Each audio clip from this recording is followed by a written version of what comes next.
मानदाता बालाजी की।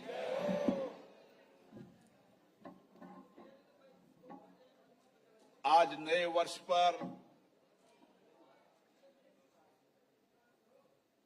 हम सबकी आस्था के केंद्र मानदाता बालाजी के दर्शन करने का सौभाग्य मिला।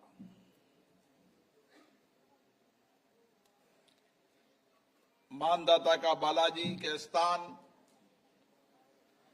इस सारे क्षेत्र के लिए आस्था का केंद्र तो है सही, लेकिन उनकी कृपा से इस सारे क्षेत्र के अंदर समृद्धि, खुशहाली, प्रगति, सबके जीवन में अच्छा स्वास्थ्य, हर व्यक्ति के जीवन के सामाजिक आर्थिक जीवन में बदलाव उनकी कृपा से ही आ रहा है। मुझे याद है जब मैं मानदाता बालाजी पर दर्शन करने जाता था तो पुलिस का पहरा लगता था। एक समय यह भी था जब मानदाता बालाजी पर कितने लोग दर्शन करने जाएं, कैसे जाएं, इसके लिए प्रबंध समिति और प्रशासन से जूझना पड़ता था। आज मानदाता बालाजी पर उनकी कृपा से छतरी भी बनी है और अगले साल तक 46 लाख रुपया स्वीकृत हो चुका है और भव्य स्थान बनेगा। जब मानदाता बालाजी के स्थान से मैंने जब बूंदी को देखा तो कई लोगों को मैंने दिल्ली से, बॉम्बे से, अलग अलग शहरों से इस शहर को पर्यटन के रूप में विकास करने के लिए अपनी योजना बना के भेजा था। उस समय उन्होंने मुझसे कहा, वो कोटा भी आए, बूंदी भी आए, उनकी ये टिप्पणी थी कि आने वाले समय में अगर इसका व्यवस्थित प्लान बन जाए तो ये बूंदी का स्थान देशी विदेशी पर्यटकों के लिए देश का सबसे अच्छा स्थल होगा और इसके प्रयास चल रहे हैं,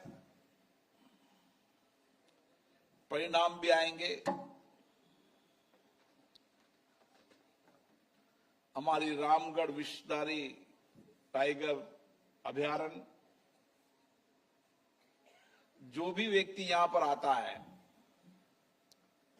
वो कहता है कि प्राकृतिक रूप से भी ये स्थल जंगली जानवरों के लिए सुरक्षित है, बाघ के लिए सुरक्षित है और आने वाले समय के अंदर ये अभयारण्य देश में सबसे प्रमुख अभयारण्य में से होगा।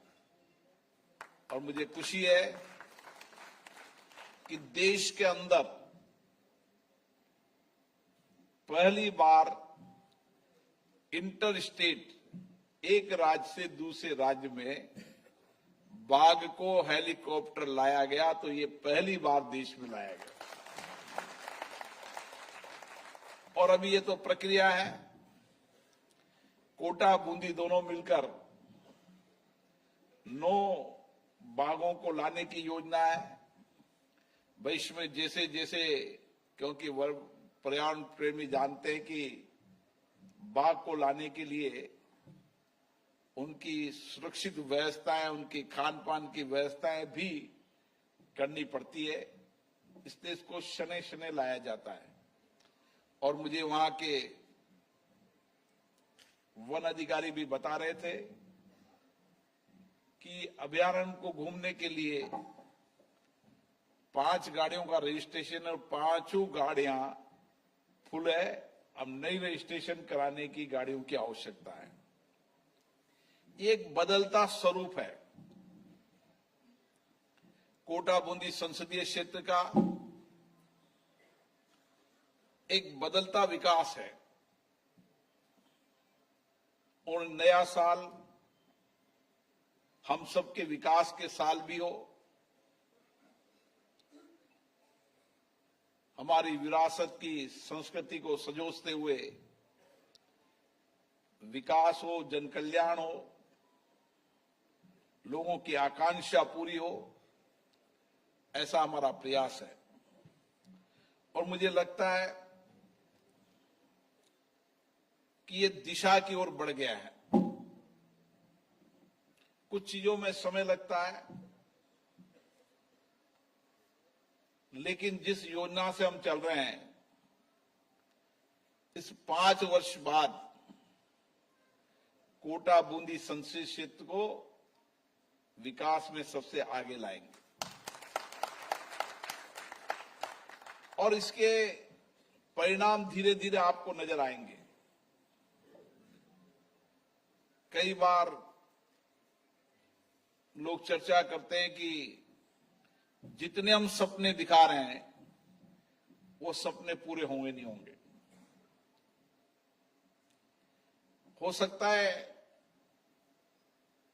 कुछ में कुछ कमी रह जाए, लेकिन हमारी जो बात एक एक शब्द निकलता है, समय जरूर लगता है, लेकिन हम उसको पूरा करके छोड़ते हैं। और इसीलिए हमारा भी संकल्प है कि शौर्य वीरता की धरती, जिसकी शौर्य की गाथा देश और दुनिया के अंदर है, उसकी विरासत को भी हम, उसके इतिहास को भी संभालेंगे, ताकि आने वाली पीढ़ी को यहाँ की विरासत, यहाँ के इतिहास से प्रेरणा मिले और वर्तमान से भविष्य के लिए जो विकास की आकांक्षा है, आधुनिक है, उसको भी करने का काम करेंगे। कुछ लोग कई तरह की चर्चा करते हैं। मैं एक दिन अखबार में पढ़ रहा था कि एक नेताजी ने कहा कि जो कोटा बूंदी का जो एयरपोर्ट बन रहा है, उसका विधानसभा में मेरी मांग करने से नाम कोटा बूंदी हुआ। अब बड़े नेता हैं, अनुभव होंगे, और सरकार झुकी। न तो ये सरकार झुकती है, न ये सरकार डरती है। जब कोटा बूंदी एयरपोर्ट का मंत्रिमंडल में प्रस्ताव आया, वो प्रारंभिक प्रस्ताव ही कोटा बूंदी एयरपोर्ट का हमने भेजा था, और कोटा बूंदी एयरपोर्ट, ये बात सही है, कोटा बूंदी मध्य में है, लेकिन उसका सबसे बड़ा लाभ अगर पर्यटन के रूप में मिलेगा तो बूंदी को भी मिलेगा।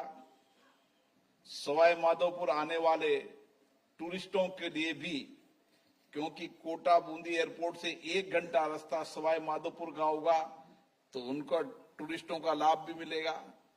सैंड स्टोन वाले खरीदने वाले आएंगे, उनका भी कोटा स्टोन का लाभ मिलेगा। चावल की महक में चावल खरीदने वाले, उनको भी कोटा एयरपोर्ट का लाभ मिलेगा। एयरपोर्ट आज की आवश्यकता है। जब मैं कभी कोई इंडस्ट्रीज वाले से, कोई पर्यटन वालों से जब चर्चा करता हूं, तो वो एक ही सवाल पूछते हैं, एयरपोर्ट है क्या? ये एयरपोर्ट भी किसी विकास के लिए, पर्यटन के लिए, कृषि हो, उद्योग हो, इंडस्ट्रीज हो, एजुकेशन हो, सबके लिए, पर्यटन के साथ सबके लिए आज एयरपोर्ट की महती आवश्यकता है। और मुझे लक्ष्य है कि 2027 तक हम कोटा से हवाई जहाज सेवाएं शुरू कर देंगे। और मुझे ये भी खुशी है कि जितने भी हवाई जहाज चलाने वाले ऑपरेटर हैं, वो जो भी उन्होंने अध्ययन किया है, उनका मानना था कि कोटा का एयरपोर्ट पर हमें पर्याप्त यात्री मिलेंगे और एक सफल उड़ान यहां से हम कर पाएंगे। निश्चित रूप से इस सारे इलाके के अंदर लोगों की बहुत अपेक्षाएं थी। हमने उस अपेक्षाओं के अनुसार इस पूरी बूंदी जिले के विकास की योजना बनाई है। जब मैंने कहा था कि हर गांव के अंदर पीने का पानी मिलेगा, तो लोगों को विश्वास नहीं था, भरोसा नहीं था,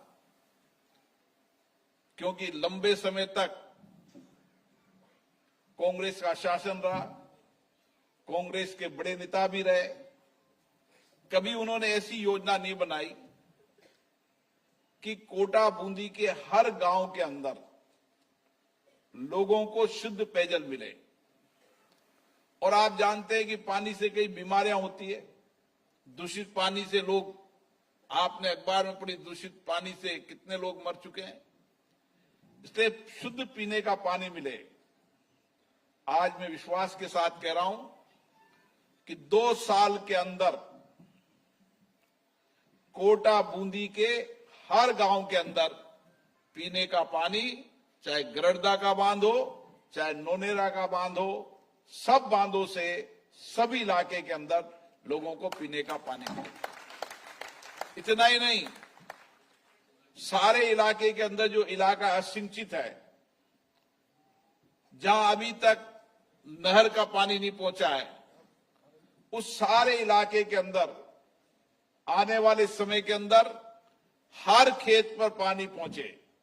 जो असिंचित इलाका है, कुछ इलाका गरड़दा की नहरों का है। अब आप वर्षों से चले जाए, कांग्रेस के राज में भी, बीजेपी के राज में भी गरड़दा का बांध नहीं बना था।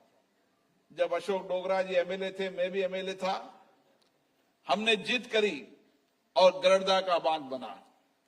उसके बाद मुझे कुछ भील समाज के कुछ लोग वहां के मिले, उन्होंने कहा बांध तो बन गया है कि हमारी नहरें नहीं बनी, नहरें टूटी हुई है। और ये जानकारी भी नहीं थी कि नहरें फॉरेस्ट में के कारण वो नहरें रुकी हुई, बरसों तक रुकी हुई। जब मैंने अधिकारियों से चर्चा की तो उन्होंने कहा वन अभयारण्य का इलाका है, 37 करोड़ का प्रोजेक्ट था।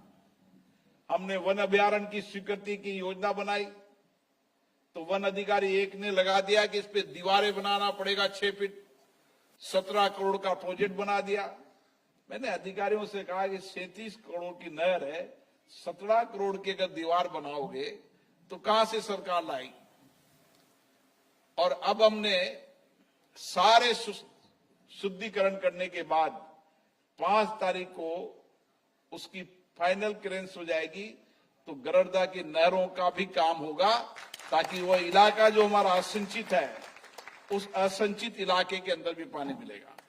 कुछ इलाका हमारा करवर, इंद्रगढ़ का कुछ इलाका वो बाकी है, उसमें ईआरसीपी योजना से मिलेगा, ताकि जो जो पेच बचे हुए हैं उन सारे इलाके के अंदर ईआरसीपी, गरड़दा और जो इलाके बचे हुए हैं उन्हें अन्य बांधों से जोड़कर हम सारे इलाके के अंदर पीने के पानी और सिंचाई। मुझे याद है गेंडोली पोलाई की पुलिया 10 साल से चल रही थी, 10 साल से। अब गेंडोली पुलाई की पुलिया लिफ्ट इरिगेशन का काम पूरा हो चुका है, कुछ कमी होगी उसमें और पैसा लगाएंगे, लेकिन जो जो इलाका सिंचित है उस सारे इलाके को सिंचित करने का काम करेंगे। ये लोगों की मूलभूत आवश्यकता है जी, पीने का पानी हो, हर खेत पे पानी हो, लोगों को रोजगार मिले। और इसके लिए इतना ही नहीं, सारे इलाके के अंदर हमने पूरे इलाके के अंदर जहां जहां भी चिकित्सा व्यवस्था की, मुझे याद है कि मैं बरसों से बूंदी आ रहा हूं, कोई मैं नया तो नहीं हूं, मेरे पिताजी भी बूंदी के गांव ठीकरिया में पैदा हुए, मेरे सारे रिश्तेदार भी बूंदी में रहते थे। मैं देखता था कि बूंदी के अंदर आज की बूंदी, 2 साल बाद बूंदी आप देखना, आपको लगेगा कि ये बूंदी उदयपुर से भी ज्यादा सुंदर शहर बन चुका है। और इसीलिए मुझे याद है जब आता था हॉस्पिटल की ऐसी बदतर हालत थी। 1 साल बाद इस हॉस्पिटल के अंदर जो जो विकास की आवश्यकता होगी, 1 साल बाद किसी भी मरीज को कोटा जाने की आवश्यकता नहीं पड़ेगी। हम सारी चिकित्सा व्यवस्थाएं यहां पर करेंगे।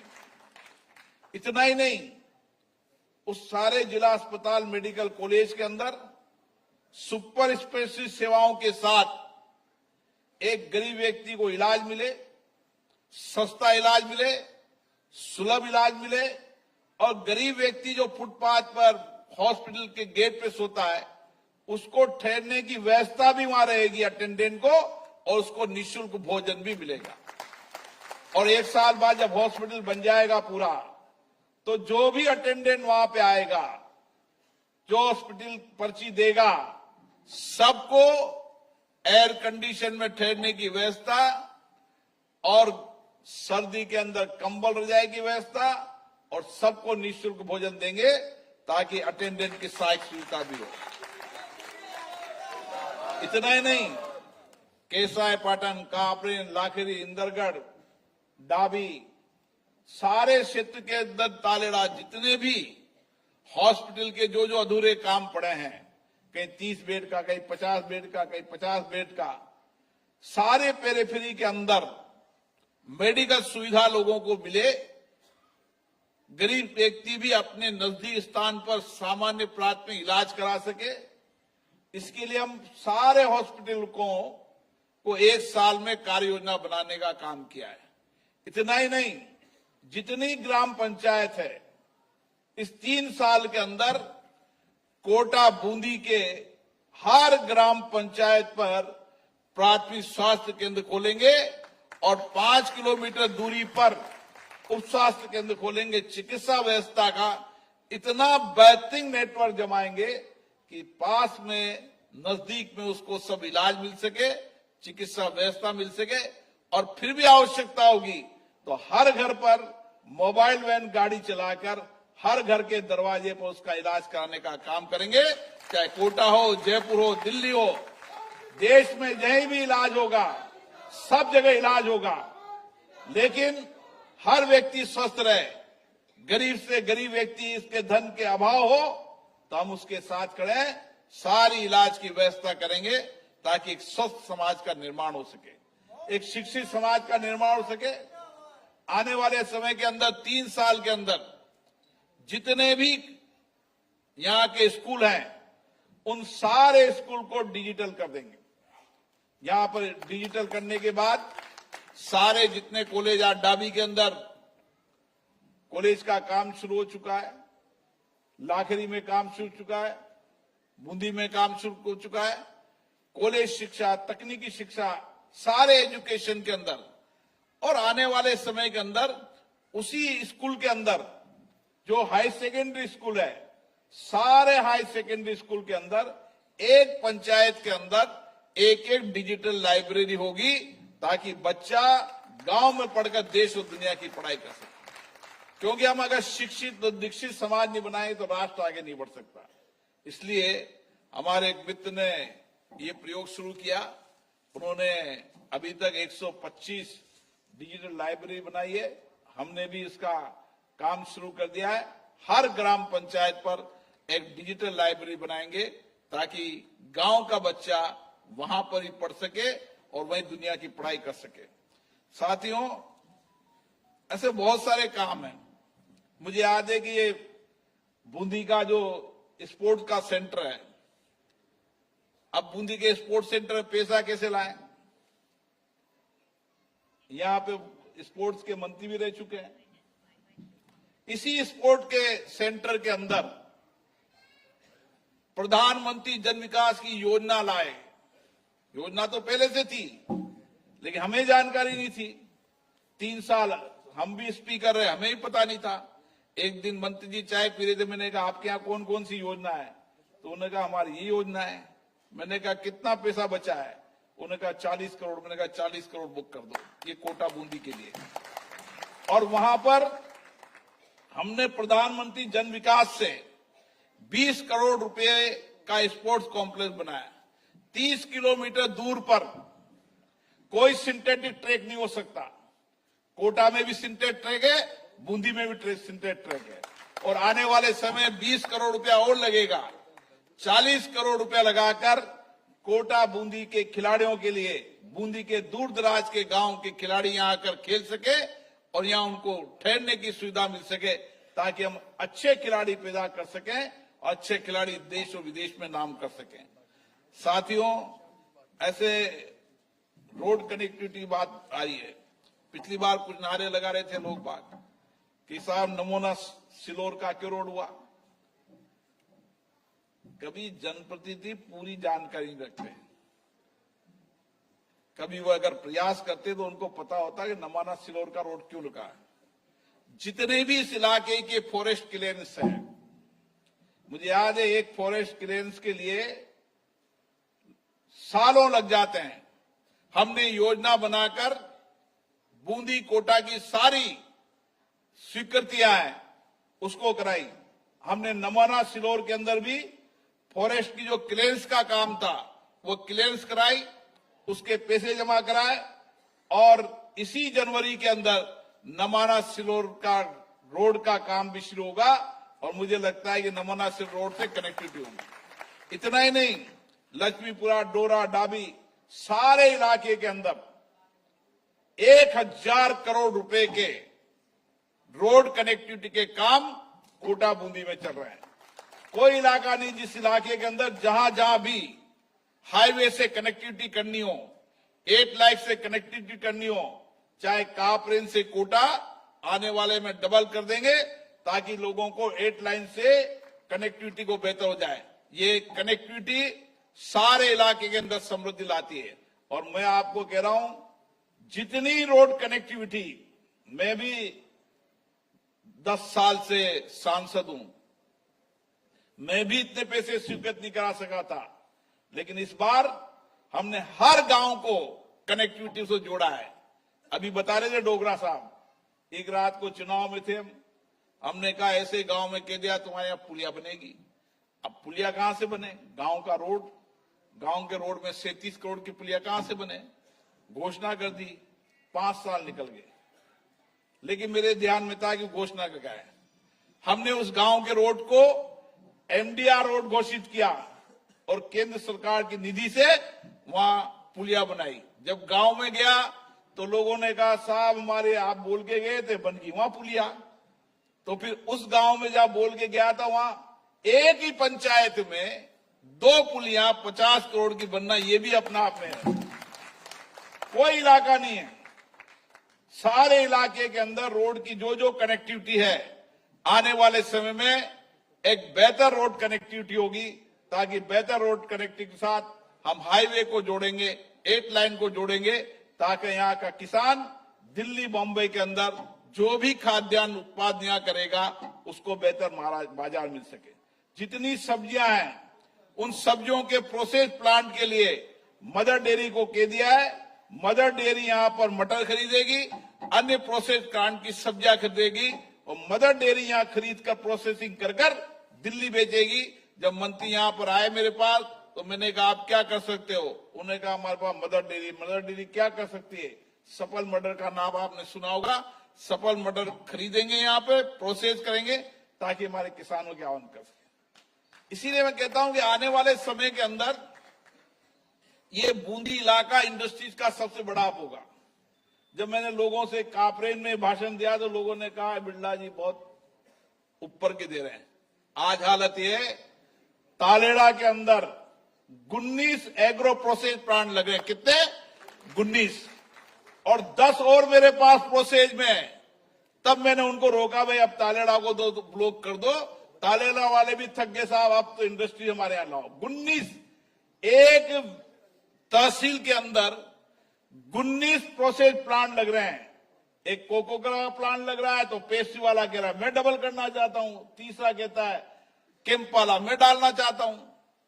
तो आने वाले समय के अंदर कोटा बूंदी इलाका इंडस्ट्रीज का सबसे बड़ा होगा, क्योंकि हमारे पास पानी हमारे पास है, रोड कनेक्टिविटी हमारे पास है, रेल कनेक्टिविटी हमारे पास है, और एयर कनेक्टिविटी हमारे पास होगी, इससे बढ़िया स्थान लोगों को मिल नहीं सकता। तो आने वाले समय में इंडस्ट्रीज के रूप में भी रोकना है। ये इंडस्ट्रीज आती है, पर्यटन आता है, तो लोगों को रोजगार मिलता है। आने वाले समय के अंदर इस सारे इलाके के अंदर जहां जहां भी रोजगार मिल सकता है उसके लिए काम करेंगे। ऐसे साथियों, बहुत सारी अपेक्षा है। मैं मानता हूं कि इसके बाद भी आपकी बहुत अपेक्षा है, लेकिन आप निश्चित मानिए आपकी हर अपेक्षाओं को पूरा करेंगे। जो आपके मन में विचार है, जो कल्पनाएं आपके मन में है, हमारी कोशिश है कि हमारे सत्यनारायण जी तालियां बजा रहे हैं। सत्यनारायण जी तालियां इसलिए बता रहे हैं, आने वाले के अंदर सैंड स्टोन का पार्क भी यहां बनाएंगे ताकि देश और दुनिया के लोग सैंड स्टोन को खरीद सके। और सैंड स्टोन की कितनी क्वालिटी है, मैं अभी मुझे कुछ देश के लोग मिले तो मैं यही कहता रहता हूं सैंड स्टोन लगाओ। तो एक कंपनी बड़ी मुश्किल से राजी हुई और रूस के अंदर आने वाले समय के अंदर सैंड स्टोन लगेगा ताकि सबसे बड़ा मार्केट सैंड स्टोन का मिलेगा और एक्सपोर्ट का बड़ा मार्केट मिलेगा। हमारी कोशिश रहती है कि जो भी हमारे पास आता है, दुनिया क्या है, देश क्या है, कोई भी इंडस्ट्री वाले आए, हम सब उनको कहते हैं भाई चावल खरीदने वाले हो तो बूंदी से चावल खरीद लो, पत्थर खरीदना हो तो कोटा स्टोन खरीदो, सैंड स्टोन खरीदो, सब्जियां खरीदनी हो तो कोटा बूंदी से खरीदो। अब मेरा आपसे आग्रह है कि हम इस सारे इलाकों को फलोद्यान का इलाका होना, हम यहां पर एग्रीकल्चर के पैटर्न को परिवर्तन करना चाहिए। अभी हम क्या है, सब चावल की ओर बढ़ रहे हैं और चावल का उत्पादन देश के अंदर डबल हो चुका है। इसलिए आने वाले समय के अंदर हम एग्रीकल्चर के पैटर्न को परिवर्तन करना पड़ेगा। एग्रीकल्चर की क्या उगाना है उसको परिवर्तन करना पड़ेगा। और उसके लिए पिछले महीने मेरी केंद्रीय कृषि मंत्री शिवराज सिंह जी, करोड़ीलाल मीणा से साथ दिल्ली में मीटिंग हुई है। फरवरी के अंदर हम एग्रोटेक मेला यहां पर लगा रहे हैं, जिसमें देश और दुनिया के अंदर बड़े बड़े वैज्ञानिक आएंगे। किस तरीके से उन्होंने अपने यहां पर एग्रीकल्चर के अंदर अपनी आमदनी को दुगनी तिगनी की है। आने वाले समय के अंदर इस एग्रोटेक मेले के अंदर हम कुछ प्रगतिशील किसानों को प्रशिक्षण देंगे ताकि आने वाला किसान और प्रगतिशील हो सके और इसके साथ दूध उत्पादन का बड़ा केंद्र बन सके। जो जो संभावनाएं विकास की लगती है, उन सारी विकास की संभावना पर चर्चा करते हैं। हम पूरे समय हमारा एक ही लक्ष्य रहता है, इससे बड़ा अच्छा समय नहीं आ सकता। और जब दिल्ली में सरकार है, राज्य में सरकार है, इसीलिए मैं सोचता हूं इस सारे अच्छे समय के अंदर जो लोगों की अपेक्षाएं हैं, उन सारी अपेक्षाओं को पूरा करने का काम करें। चाहे विकास हो, चाहे रोजगार हो, चाहे एग्रीकल्चर हो, हर क्षेत्र के अंदर काम की योजनाएं बनाई जा रही है। मुझे आशा है आप लोगों के और सुझाव मिलेंगे, सुझाव भी देना चाहिए, चिंतन भी करना चाहिए, मनन भी करना चाहिए और क्या क्या संभावना हो सकती है। आप पत्र लिखें, टेलीफोन नंबर लिखें, क्योंकि हर छोटा व्यक्ति भी एक महत्वपूर्ण सुझाव देता है ताकि उन महत्वपूर्ण सुझावों से हम बेहतर योजना बना सकें। मुझे आशा है, अभी कुछ लोग कह रहे थे कि 280 करोड़ रुपए का लोन क्यों लिया जाता है। अब उनसे पूछो कि तुम्हारी सरकार थी जब 70% लोन पे चल रही थी, हमारे पास लोन भी देंगे और लोन के चुकाने की ताकत भी हमारे पास। इसलिए हम विकास के अंदर कभी भी कोई कमी नहीं छोड़ना चाहते हैं। हम विकास का एजेंडा ही बनाते हैं, उसका प्लान भी बनाते हैं और उसको एग्जीक्यूशन भी करते हैं। हो सकता है कुछ समय 6 महीने 7 महीने कुछ चीजें लेट हो जाती है प्रोसीजर में। ये नाले का विषय भी आपने बताया कि नाला का आधा नाला रुक गया। अब कुछ लोगों ने वहां अतिक्रमण कर रखा है, ऊपर खुद ने लिख के शिकायत कर दी कि इनके मुआवजा दिलाया जाए, इसलिए वो नाला रुका है। अब नाला जो बचा है वो कहीं से भी बनेगा और नाला भी बनेगा, जो आप डोगरा साहब कह रहे हो। इसलिए जो जो काम, जो आपकी अपेक्षा हैं और किसी की भी अपेक्षा हो, कोई भी दल का व्यक्ति हो, किसी भी दल का व्यक्ति हो, किसी भी राजनीतिक व्यक्ति हो, हम राजनीति से ऊपर उठकर विकास की बात करते हैं। हमारा एजेंडा विकास है। राजनीति आधार पर चुनाव लड़ना करना चलता रहेगा। जो बूंदी के अंदर बरसों से अटके हुए थे, चाहे बूंदी का बस स्टैंड हो, चाहे नई जगह बस स्टैंड जाना हो, चाहे अदालत हो, चाहे मिनी सचिवालय हो, मिनी सचिवालय भी बनेगा। इस बजट में उसकी घोषणा भी कराएंगे। जो जो अपेक्षाएं हैं सब मैं आपको सारे कामों का अगली बार बताऊंगा कि किस किस तरीके से कहां तक पाइपलाइन में, इसी ऑडिटोरियम में बताएंगे कहां पर काम है और भविष्य में क्या योजना है। आप विश्वास भरोसा करना, जो 75 साल में नहीं हुआ वो इस 5 साल के अंदर इस कोटा बूंदी में करके रखेंगे, ताकि हर लोग जो अपेक्षाएं करते हैं, जो आकांक्षाएं करते हैं, वो जो आशीर्वाद उन्होंने दिया है, मेरी कोशिश है उनके आशीर्वाद से, उनकी प्रेरणा से, उनके मार्गदर्शन पे हम कोटा बूंदी के विकास के नए आयाम के उठे। आप सबको नववर्ष की बहुत बहुत शुभकामनाएं।